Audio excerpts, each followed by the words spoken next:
الزمالك يفوز ببطولة الدوري المصري موسم 2025-2026 على حساب النادي الأهلي.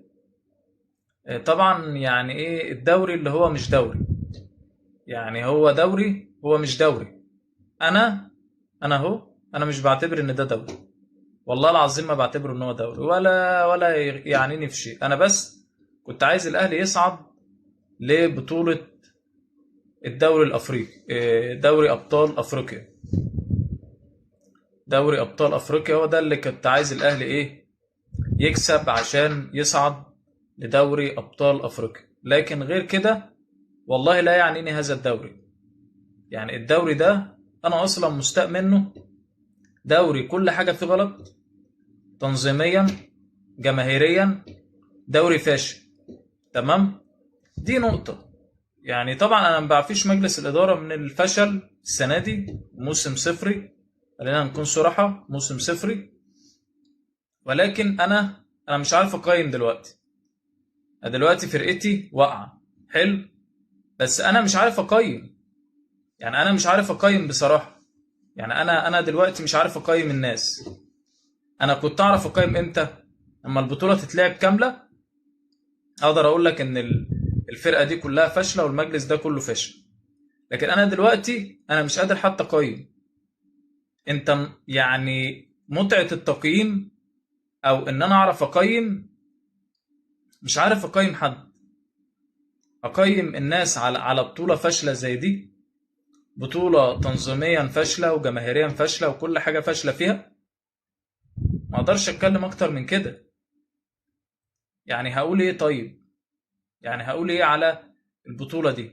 فبطولة ملهاش اي 30 لازمة بالنسبة لي والله العظيم. يعني مش يعني ايه ده؟ 6 فرق و6 فرق وخمسة هنا وخمسة هنا وثلاثة هنا وثلاثة هنا. بطولة وحشة جدا بصراحة. يعني انا مش عجباني، والله ما عجباني. المفروض يتعمل دوري دورين، زي فرنسا، زي امريكا، زي انجلترا، زي ايرلندا، زي اسكتلندا. الناس اللي هي بتلعب كوره، يعني الناس اللي هي بتلعب كوره دول اللي اعرفهم. بس يتعمل بطوله عاديه يا جماعه. فبجد بجد يعني بطوله فاشله.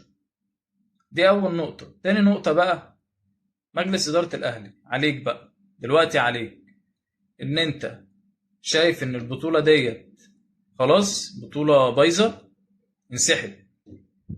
انا بقول لك انسحب، انسحب بجد. يعني انت قول لهم كده انا هنسحب، وكملوا انتوا العبوا انتوا البطوله الفاشله ديت، لا بيها ولا عليها. بس فمش هينفع كده بصراحه. مش هينفع ان انا كل سنه في الوضع دوت، وكل سنه في المواقف دي، كل سنه تبقى البطوله بايظه والعبها وهي بايظه. طب انا ايه اللي يجبرني على كده؟ طب انا بقى هنسحب، وقع لك بقى البطوله. ما هو لو الاهلي انسحب، شكرا كده بطوله الدوري المصري. كل سنه وانت طيب، محدش لا هيشوفها ولا هيتابعها، وخلاص البطوله وقعت. فانت طالما انت مش عارف تنظم، اتفضل قدم استقالتك، احترم نفسك، وسلام عليكم. الناس اللي بتدير الكرة في مصر مش هتعرف تنظم، خلاص اتفضل امشي. لكن انا ليه ابقى مجبر ان انا العب بطولة زي كده؟ سيبك من مين كسب ومين خسر. احنا بنتكلم عن الناس اللي بتتكلم في الكورة، والناس اللي هي ليها في الكورة، الناس اللي عارفة يعني ايه كورة. لكن انت هتلعب النهارده بالنظام العشوائي دوت. انا يا عم مش عايز العب في النظام العشوائي ده.